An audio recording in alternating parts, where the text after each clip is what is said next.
Good afternoon and welcome to the Rotary Club of Madison. I'm George Hidalgo, Club President. Thanks for joining us. For our opening music, we'll hear from Debbie Biddle, who will sing My Country 'Tis of Thee.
Ellsworth Brown, chair of our community grants campaign, has an update report. Ellsworth?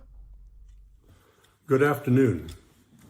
The jury, that's Pat, has given me 2 minutes for the community grants campaign today. I think we can do it. I want to begin by congratulating you, Floyd, on receiving the Manfred Swarsinski Award. Nobody better to receive it. Congratulations. What a wonderful thing. Secondly, $84,000 has been contributed so far to the community grants campaign. Of that, 40% or more have increased their gifts, and we've had so far 41% participation, which means that over half of you have yet to give. I know, and you'll be receiving a reminder letter or email if you haven't already today or over the weekend, reminding you that we still need your participation and we'll be looking forward to it. Ellen Carlson, Executive Director of the Middleton Outreach Ministry and a member of our Rotary Club since 2018, has a 1-minute, 3-second video that I think will bring us in on time. Ellen, all yours. Hi, my name is Ellen Carlson, and I am a Rotarian and the Executive Director at Middleton Outreach Ministry. We are an organization that is creating food and housing security for our neighbors in West Madison, Middleton, and Cross Plains. I am maskless at the moment because I am the only one in the quiet early morning here at the Mom Food Pantry. And our food pantry is running in a different way right now. We are working as a food distribution, and one of the wonderful things about receiving the grant that you gave us is that we are able to really procure extra items that we aren't able to get through our food bank partners so that we can continue to give as much choice to the people in our community as possible. So you'll see lots of personal care items behind me. Right now I'm also holding a beautiful bouquet of collard greens and kale. These are the kinds of things that we're just really grateful to be able to give out and to continue these operations to make sure that people have the food that they need during these really important times. Thank you so much. As president, I get asked a lot of questions by members. Recently, someone asked me, "Hey George, how are members selected to be the director nominees?" Well, I'm glad you asked that question, as there's some good information on the topic. I've asked past President Michelle McGrath to help give us a response to that question. She has served on the nominating committee a few times. Thanks, President George. Great question, and I'd be happy to give some background on the nominating committee, since I've been on that committee for several times. First off, our board has 13 members, which represent 3% of our membership. So it is an honor to be elected to the club in this capacity. So let's take a deeper dive as to how members are selected. The election is carried out per our bylaws. Members have a choice, and there are 12 nominees, and 6 of those nominees are elected to the board. In the spirit of transparency and honesty in our election, let's first start with how you get to be on the ballot and become a nominee. The Director Nominating Committee, per our bylaws, is made up of the club president, immediate past president, president-elect, one board member, and one member at large, and they develop the slate of nominees. We also have a director, a liaison, who participates in the meetings. The group takes a deeper dive into all sorts of things that would enhance our leadership team and provide the nominees that have a vibrant and robust background, such as, are they active members of the Whiskey Fellowship? Are they available at moment's notice to go diving with sharks with Brad Hutter? All right, maybe not those, but more like this. Has the member been a committee chair? How active has the member been? How engaged are they in the club? Things like attendance and going to meetings. Longevity, how long has the person been in our club? There's a lot to learn, and we'd like to have individuals that have served in the club for a couple years. Does the member know about our Madison Rotary Foundation? Board members serve 2 years, and we have staggered terms so the committees are balanced. As we look at the continuing board members and potential nominees, we give strong consideration to having members of color, varying genders and ages. We want to make sure our board represents the amazing members that make it up. There have been some members who do not say we have diversity on our board, so I wanted to share some statistics. Our club's membership includes 7% who are members of color, and that compares to an average of about 10% members of color who are serving in leadership positions this year, which include our club board, our foundation trustees, committee, and fellowship group chairs. Our work is certainly not done in this area. However, our club continues to work diligently to create leadership that celebrates our diversity. The nominating committee typically starts with 60 to 70 names, and we only can have 12 nominees on the ballot. The original slate does get narrowed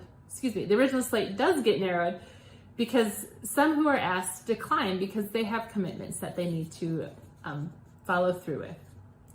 Now for the election.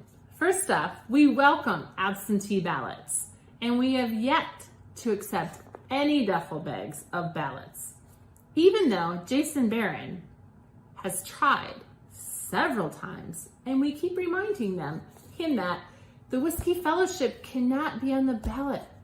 They can't. However, 6 of the 12 nominees are elected, and we all know that any of the nominees would serve our club well based on their involvement and leadership abilities. Abe Lincoln lost 8 elections. Michael Jordan missed 26 times the game-winning shot, and most members who are nominated, it takes them 3 times before getting elected. Greatness, most days, is a waiting game. And we've had some great leaders in our country and in our club, thanks to that wait. In fact, there is a group of 9 members who were nominated at least 4 times before being elected. And of this group, only 6, which is 67%, went on to serve as our president. Pretty amazing. And we have some amazing leaders and presidents of this club. Bottom line, a lot goes into the nomination process. If you have any follow-up questions, feel free to contact our Rotary office or contact our club president, George, for any more questions. Have a fabulous day, fellow Rotarians. Wish we could be in person. Sending you joy. Now that we know a little bit more about the director nomination process, we have some new directors to introduce. Last week, we held our annual director election, and you may have read the names of the 6 newly elected directors in our newsletter. I would like to introduce our 6 newly elected directors: Deb Archer, Brian Baskin, Herman Bauman, Charles McLymans, Valerie Rank, and Rob Vandenberg. Now, their 2-year terms begin next July 1, and let's congratulate them. Now, we had 12 well-qualified candidates, and I'd like to thank all 12 who placed their names in nomination this year. Hi, I'm Jenny Jeffress. I'm chair of the Community Projects Committee, and we have an opportunity for service above self this holiday season. It's time for the holiday gift drive, and the Community Projects Committee has some wonderful volunteers working on this so that we can give 100 gifts to kids in our community who would not have a lot of gifts this holiday season otherwise. So we are actually working with the Lucier Community Center this year and with Salvation Army to provide 100 gifts for kids, but we need Rotarians to volunteer and help by buying gifts for those kids. The gifts range in kind of price range, anything from a Barbie to a skateboard. And we have created this as an online opportunity, given that we're not all seeing each other at our wonderful lunches. So Jane has put together a great spreadsheet on Google Drive that they're going to make available in our newsletter and at meetings. And you just go in and sign up for whomever you're going to buy a gift for. Then we have a couple different ways that you can actually get the gift to those children. So first of all, we're going to have a day at the Madison Club. They have volunteered their space for us in their lobby on December 9th from 2 to 4 p.m. We will be there collecting gifts. Myself and a couple other community projects volunteers, Jeff Jews and Tim Stottleman, will be there collecting gifts that day. And then we have a couple more volunteers who are actually going to drive those gifts over to Lucier or over to the Salvation Army. So that's one way you can make sure your gift gets to us. The Lucier gifts are actually going to be unwrapped this year, but they should be marked with the digital code or with the number on it that is your kid. And then the gifts for Salvation Army are wrapped and also should just have the number on them. So 2 different ways you can give. If you cannot bring your gift that day, you can either drop it at one of the 2 locations, or you can also have it shipped straight there. So say you bought it online and you wanted to ship the item directly to Lucier, you just, again, add a note that has the kid's code on there so they make sure it gets to the right kid. So it's a great opportunity to be involved with a community project, to do your shopping from home or in our small business community, and make sure that all these kids have a really fantastic holiday. So if you have any questions, you can certainly call me or email me. We tried to lay everything out in the spreadsheet so that we can keep track of who has what child and where you're dropping it off. So help us out just by filling that out. But let me know if you have any questions, and we're so glad that you're going to help us make sure that every kid has a great holiday here in Madison. Thank you. On to birthdays. We have birthdays celebrated with a bit of humor or wisdom that complements Rotary's mission. We also encourage members to make an age-appropriate gift to the Madison Rotary Foundation, now rounded up to $100 for our Club Synergy Scholarship Fund.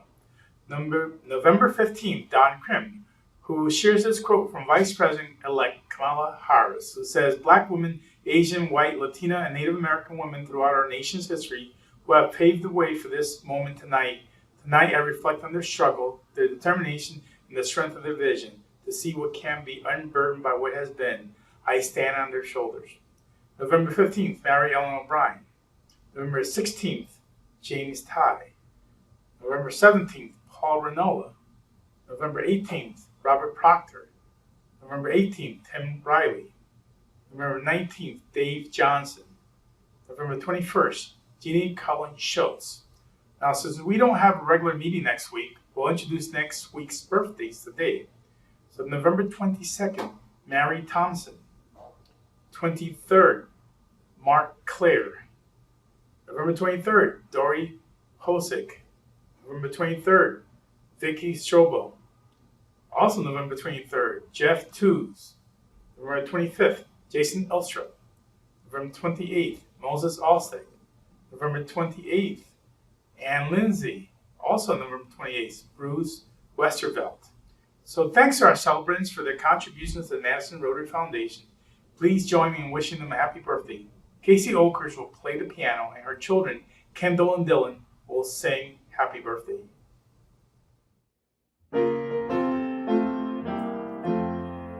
Happy birthday to you. Happy birthday to you.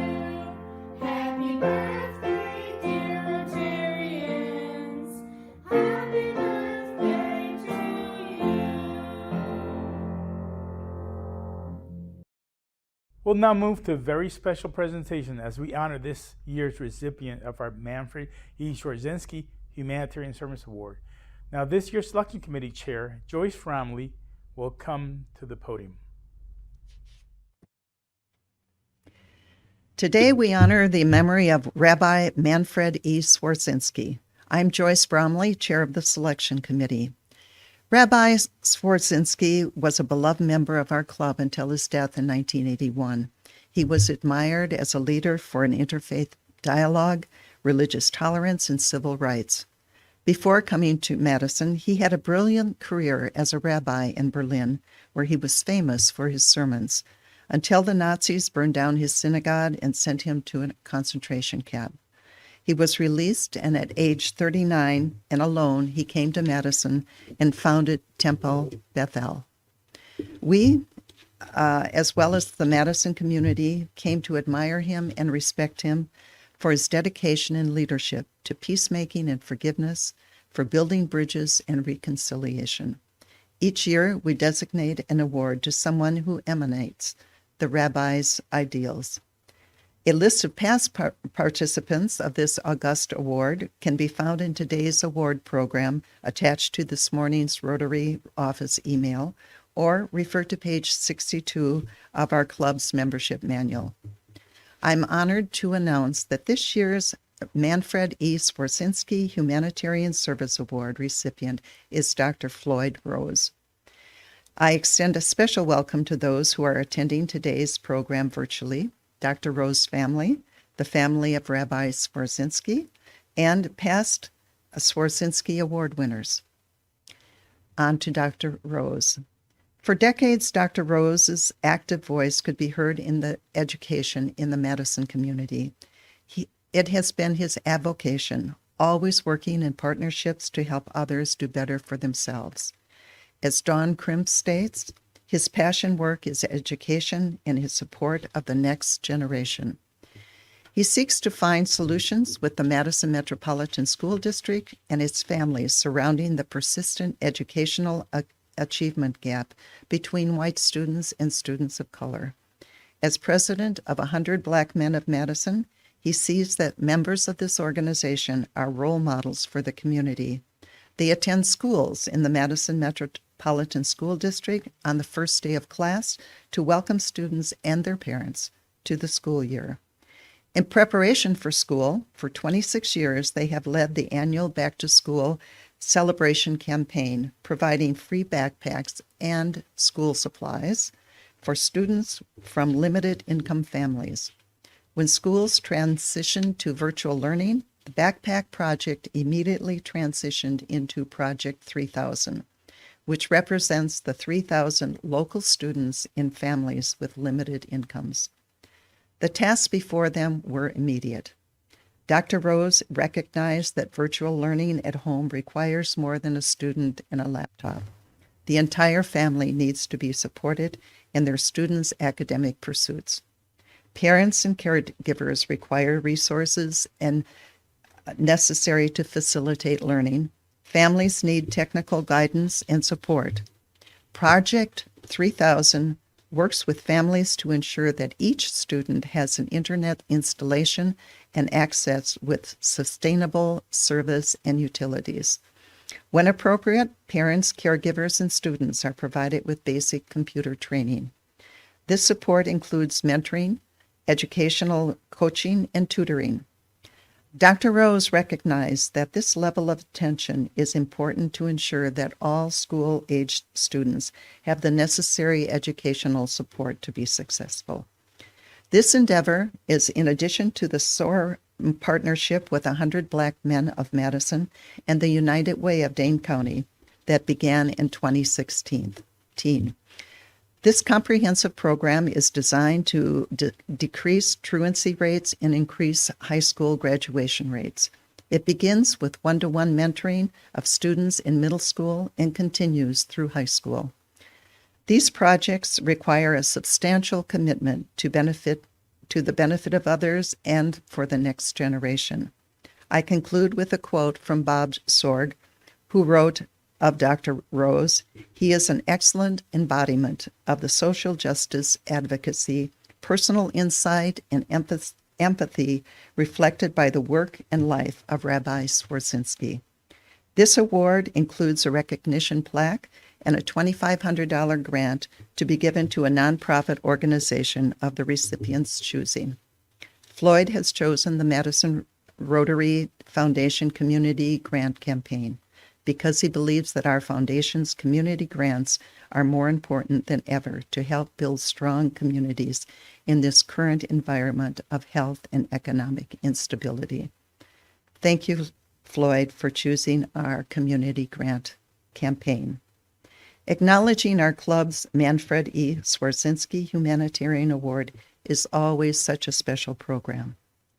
Dr. Rose, on behalf of Rotary Club, I am honored to present you with the 2020 Manfred E. Swarczynski Humanitarian Award plaque, and we look forward to hearing your program. I'm going to put it on the side of the podium here so you can collect it.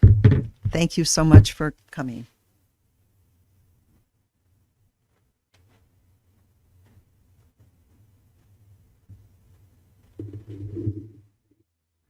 Thank you. As the 220 recipient of the Manfred E. Swarczynski Humanitarian Service Award, I have chosen to accept this honor on behalf of a remarkable organization in our community, the 100 Black Men of Madison. To demonstrate the true depth and breadth of this amazing composition of service providers, I will employ the adage, "You are what you do." To provide context, I am honored and privileged to share the following. The mission of the 100 Black Men of Madison is to improve the educational and economic opportunities of all our citizens. The vision: to create environments where our children are motivated to achieve and empower people to become self-sufficient shareholders in the communities we serve.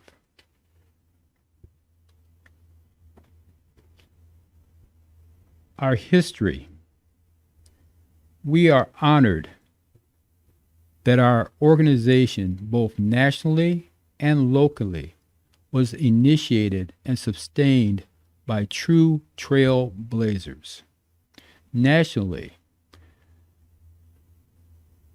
one of our founding members was David Dinkins, the first African American mayor of the city of New York. Also, one of our founding national members was Jackie Robinson, regarded as the first African American to play Major League Baseball. Locally, 27 years ago, next month, a founding member of the 100 Black Men of Madison was Dr. Perry Henderson, who, as you know, is a Rotarian. And currently, Rotarians Dr. Willie Larkin and Charles Tubbs, Director of Dane County Emergency Management, serve on the 100 Black Men Board of Directors. Prior to 16 March of this year, the 100 Black Men of Madison embraced and supported the activity of serving the whole child. Pursuant to Maslow's hierarchy of needs, we believe and strive to ensure that those we serve can best reach their goals of attainment by ensuring that basic needs are fulfilled. The provisions of food, safety, love, self-esteem are not options but obligations. For more than 25 years, the 100 Black Men of Madison served thousands of area children of limited income families in this manner.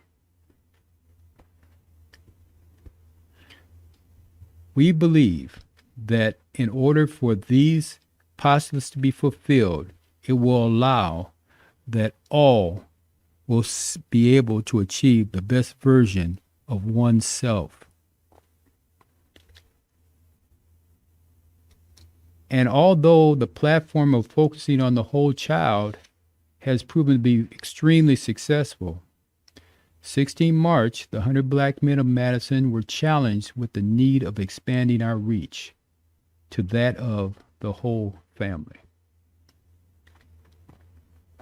In the wake of COVID-19 and the associated social distancing that was initiated, which transitioned school attendance from physical presence to virtual platforms, the 100 Black men of Madison embarked upon the journey of servicing 3,000 limited income families via Project 3000.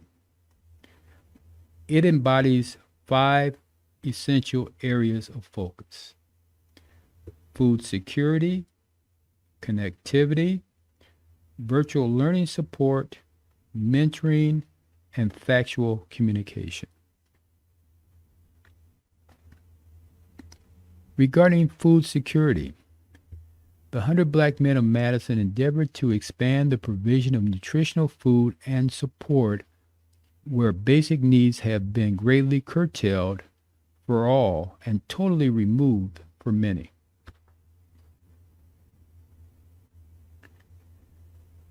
To that point, we have instituted the program Helping Those Who Help Others.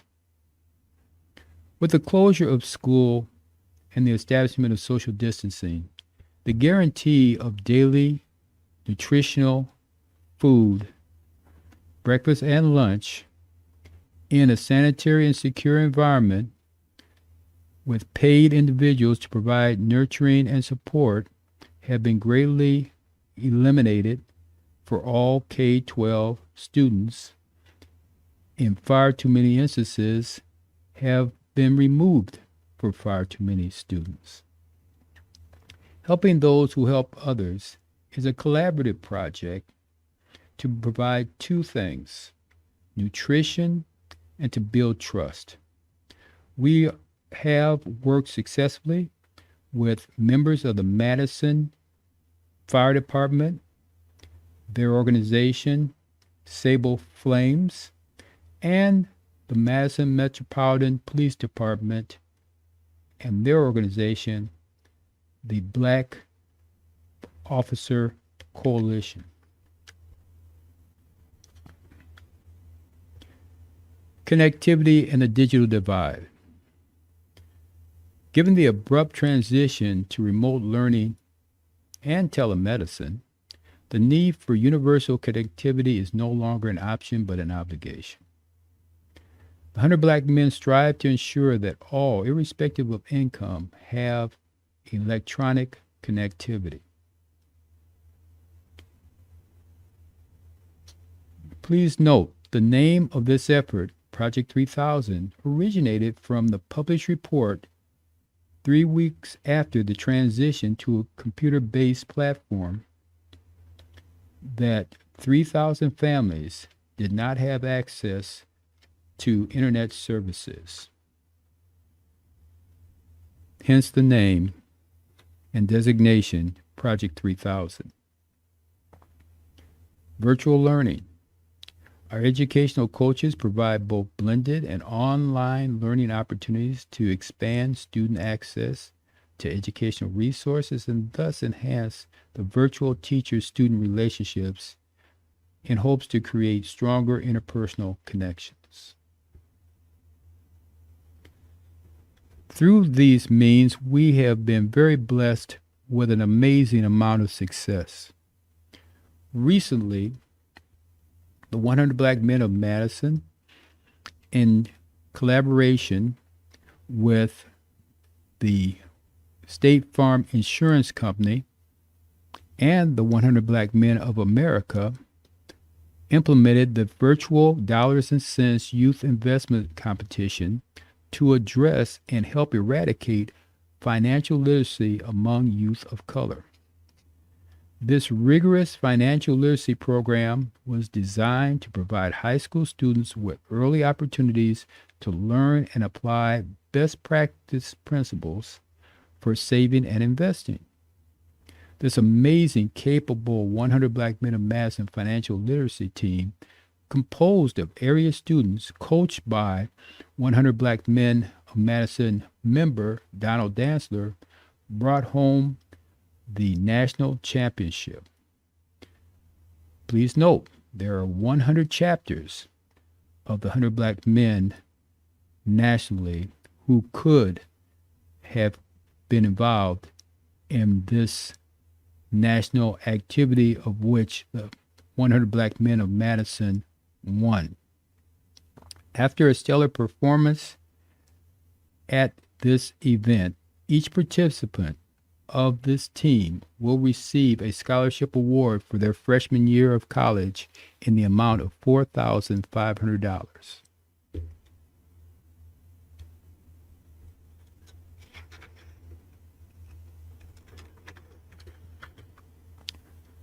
Mentoring, transitioning high touch into high tech.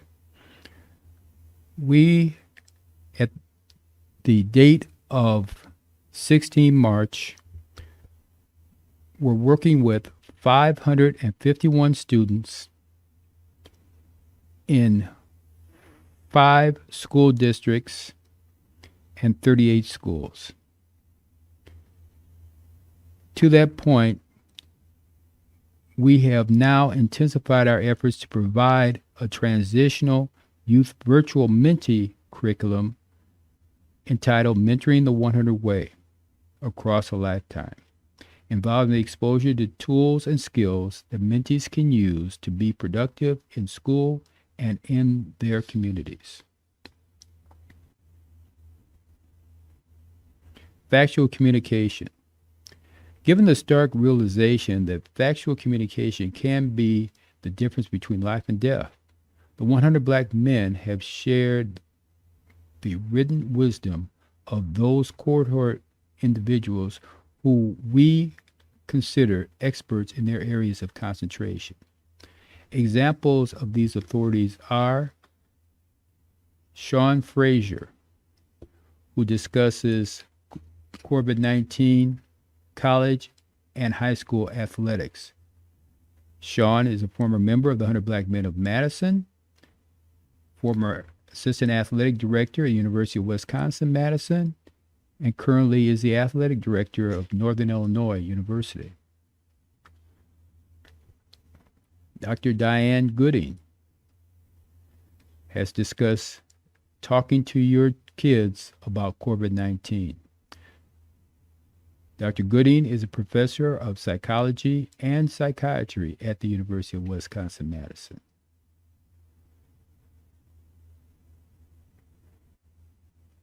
Dr. Tremaine Clarity, who has discussed and written to our families and their students about what needs to be done to have a successful virtual experience.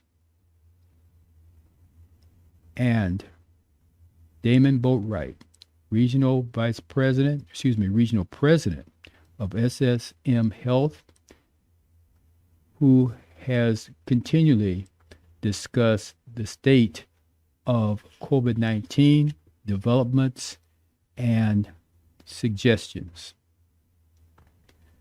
The platform of the 100 Black Men of Madison is predicated on 4 pillars of consideration.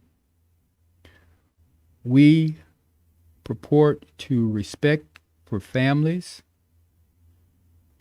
We purport to justice, integrity, and spirituality, believing in something greater than self.